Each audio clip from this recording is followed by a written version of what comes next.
मासूम के साथ हुए दुष्कर्म की नहीं है, बल्कि बात है दिल्ली में सुरक्षा को लेकर के। दिलदार दिल्ली में कितनी सुरक्षित है ये दिल्ली महिलाओं के लिए, क्योंकि अभी 2 ही दिन पहले न्यू अशोक नगर से भी एक 10वीं की छात्रा के गैंगरेप की खबर आई थी। कितनी सुरक्षित है ये दिल्ली, ये मामला क्या है और अभी हाल के दिनों में किस तरीके के मामले सामने आए हैं, एक रिपोर्ट देख लेते हैं, फिर इस पर चर्चा करेंगे।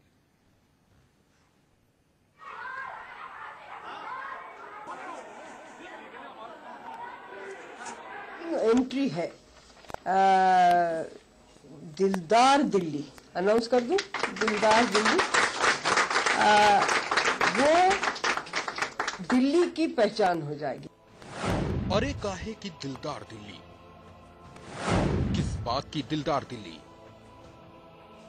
जिस वक्त दिल्ली की सीएम शीला दीक्षित बड़े शान से दिल्ली को दिलदार होने का तमगा दे रही थी, ठीक उसी दौरान दिल्ली की 2 बेटियां दरिंदों के पंजे में तड़प रही थीं। उनकी चीखें सवाल बनकर गूंज रही थीं कि ये दिलदार दिल्ली है या फिर बेखौफ बेलगाम दरिंदों की दिल्ली। दिल्ली में दरिंदगी की जो सबसे ताजा वारदात सामने आई है, उसे सुनकर किसी की भी रूह कांप सकती है। 5 साल की इस मासूम के साथ जो हैवानियत हुई, वो 16 दिसंबर के गैंगरेप जितनी ही खौफनाक है। मामला दिल्ली के गांधीनगर इलाके का है। 15 अप्रैल को 5 साल की मासूम शाम के वक्त घर के पास खेलते हुए अचानक गायब हो गई। काफी तलाश करने पर भी जब बच्ची नहीं मिली तो पुलिस को इत्तला दी गई। पुलिस ने अपहरण का मामला भी दर्ज कर लिया, लेकिन अगले 2 दिनों तक बच्ची का कोई अता पता नहीं चला।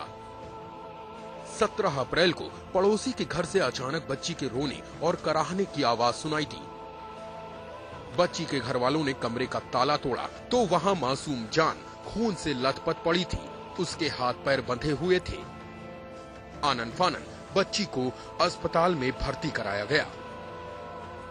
डॉक्टरों ने जांच की तो पता चला कि बच्ची के साथ दरिंदगी की सारी हदें पार हो चुकी हैं। ये हालत जब पता लगी जब हॉस्पिटल से ऑपरेशन हुई है, क्योंकि ऑपरेशन के दौरान बच्चे की पेट से एक शीशी निकली है छोटी सी और 3 मोमबत्ती निकली है पेट से ही। तो मेडिकल के बाद डॉक्टर ने बताया कि ये चीज निकला है। तो बच्चे की हालत बहुत खराब चल रही है, अभी भी आईसीयू में ही भर्ती है।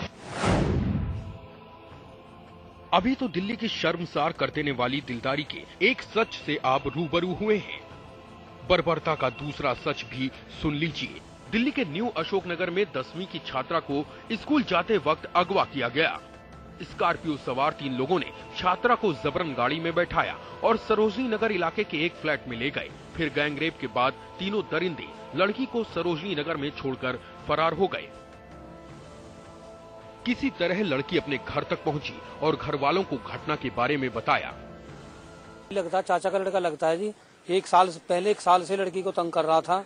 और अब ये जो है ना, सुबह लड़की स्कूल के लिए जा रही थी 7 साढ़े 7 बजे। एक शॉर्ट रास्ता पड़ता है जहाँ से बच्चे नजदीक चले जाते हैं। इसको पता थी उस लड़के, वो जो शॉर्ट रास्ता पड़ता है, इसने वहाँ अपनी गाड़ी लगा करके और लड़की तो भगा दी। इसको जबरदस्ती उठा करके ना और गाड़ी में डाल लिया और गाड़ी में डाल के पता नहीं कहाँ कहाँ ले गया। वो जब लड़की इन्होंने छोड़ दी, ये लड़की एक मंदिर में लिकड़ करके, और वहाँ लड़की कह रही है कि वहाँ एक रोहिणी, वो सरोजनी नगर लिखा हुआ था बोर्ड पर, वहाँ से लड़की किसी ऑटो वाले की मदद से अपने घर पहुंची है। तब उन्होंने सारी बात बताई है करीब 12 बजे। पुलिस ने मेडिकल जांच में रेप की पुष्टि होने के बाद कई धाराओं में मामला भी दर्ज कर लिया है। प्रदीप नाम के एक आरोपी की गिरफ्तारी भी हुई है, लेकिन 2 आरोपी अब तक फरार हैं।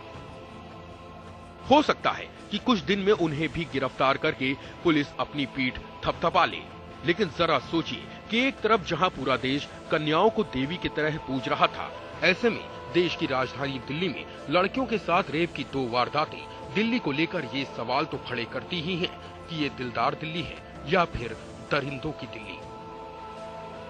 Bureau report, India news.